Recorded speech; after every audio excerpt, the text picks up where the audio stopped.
इथल्या सगळ्या तरुणाला मी जाहीर अभिवादन देतो.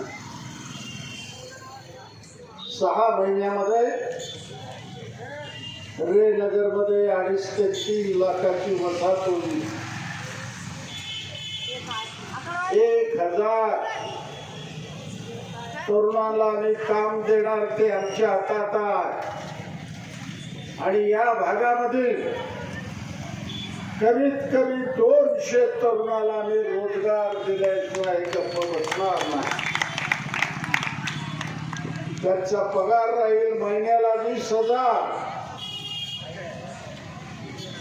ही नगरपालिकेमध्ये रूपांतर केल्यानंतर तुमच्या तरुणाचा पगार होणार 50,000. लक्षात ठेवा.